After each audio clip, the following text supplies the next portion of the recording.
Wow, welcome back everyone, welcome back to the Little Red Ninja Allotment channel, where it is still pleasantly warm in the middle of October, which is good because I'm trying to catch up with a few jobs, and the few jobs is in today's video, hopefully, if the rain manages to keep off.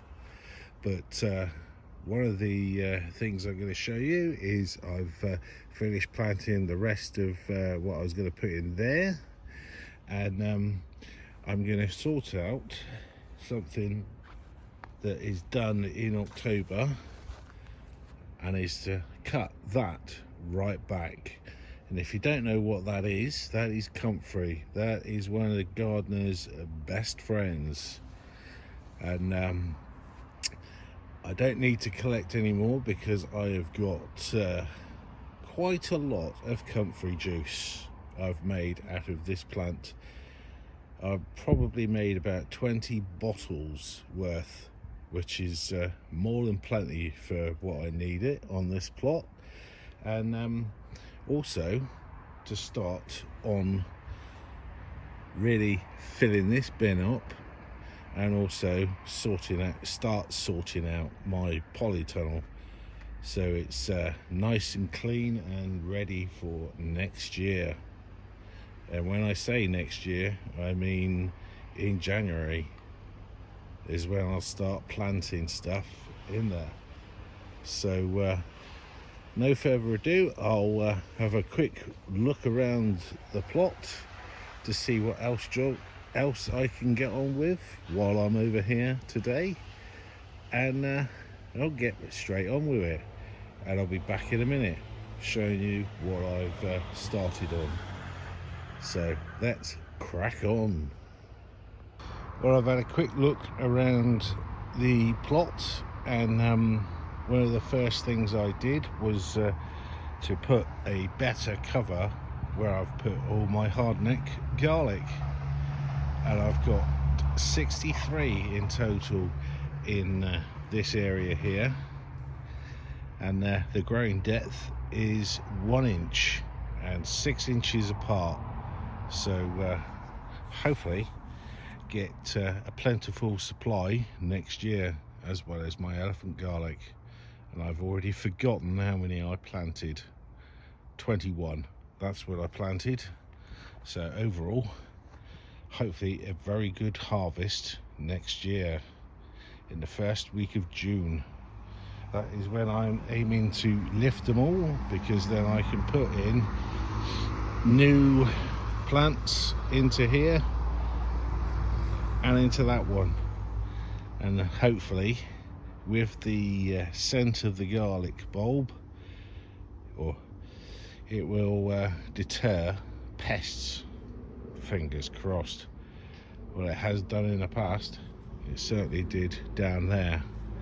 But let's crack on and show you another job that I've done before I show you what I'm going to do in the polytunnel.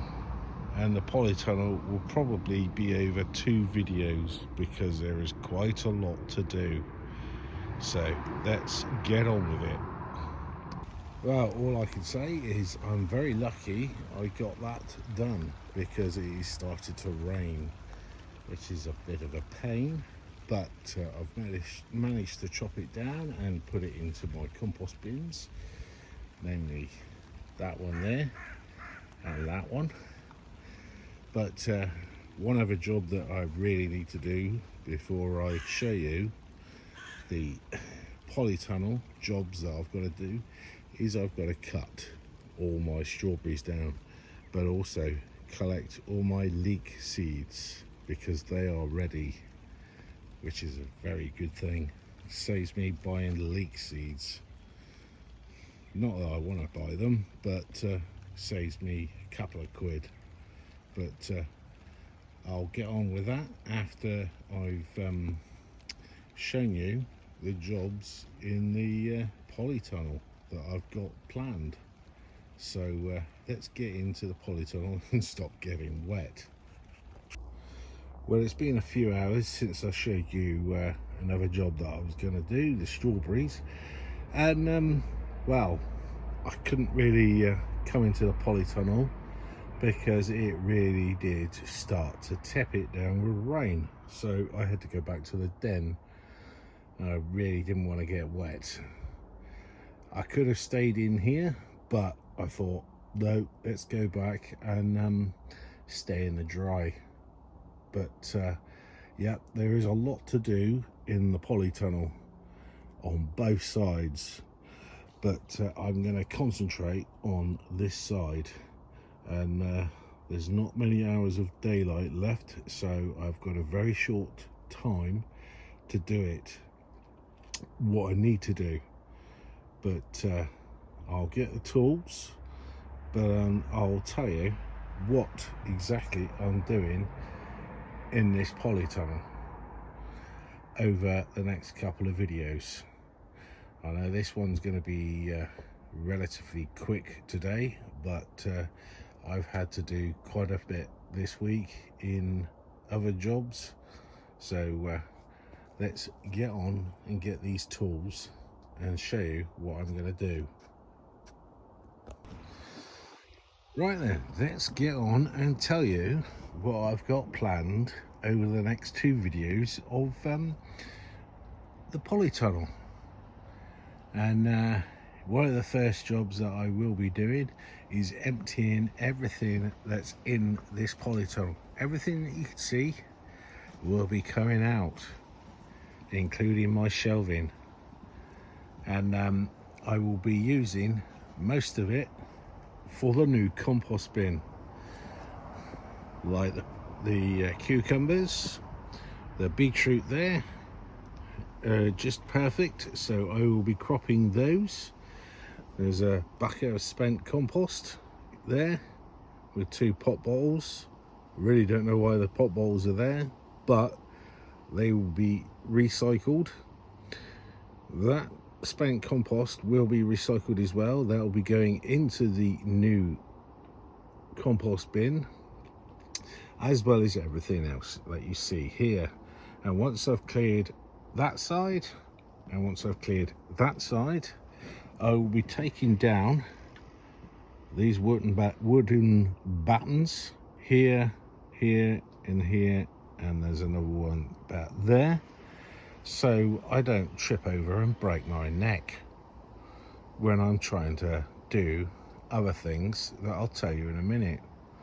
But once I've cleared everything else out, I'll check on every join, check on any holes, fix them, do them tightly, because you never know what winter will bring.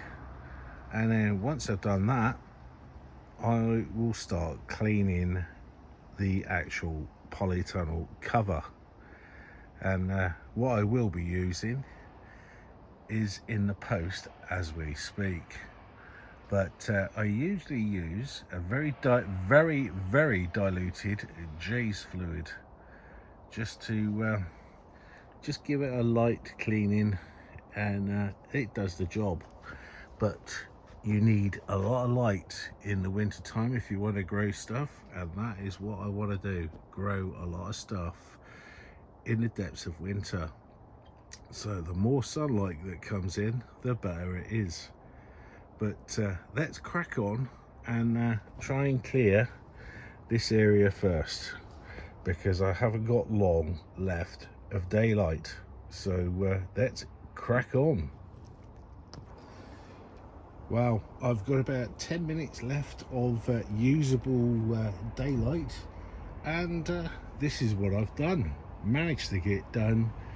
I only had about half an hour left, so I've done this in about 20 minutes. I've cleared every single bed, including the cucumber, and I had a nice surprise. Nice big cucumber, which is at least a foot long. So quite happy with that. But everything is clear on this side. I've even managed to start down there, so I cleared that bit. So all I've got is just this area here and just stack up my trays and take out everything else before I start the next job. And the next job is I'm going to skim all the compost off about an inch. Just skim it all off and stick it in a compost bin, mix it up with obviously chopped up veg that I'm putting in there, and then do the same with this before I get on and start cleaning in here. And that cleaning and the next process will be in the next video. So this is part one of the big sort out in the Polytunnel. So I hope you've liked this very quick video today. I do apologize that Ninja is not here today, but he's busy watching TV. Dear, dear, dear. Then when there's jobs to be done, he likes to watch the TV. So thank you very much for all the new subscribers that have joined over the last week. Thank you very much, and welcome to my journey, and hope you enjoy what you will see. And in the next video I will carry on with what I'm doing in here and show you a few other things that I will be doing in the Polytunnel. So until then, this is Paul from the Little Red Ninja Allotment channel with loads of birds outside. Hoping this weather continues, as it has dropped a little bit this afternoon. It was nice and warm when I started, nice and chilly when I'm finishing. So until then, look after yourselves and keep doing what you're doing, and I'll see you for part 2. Bye for now.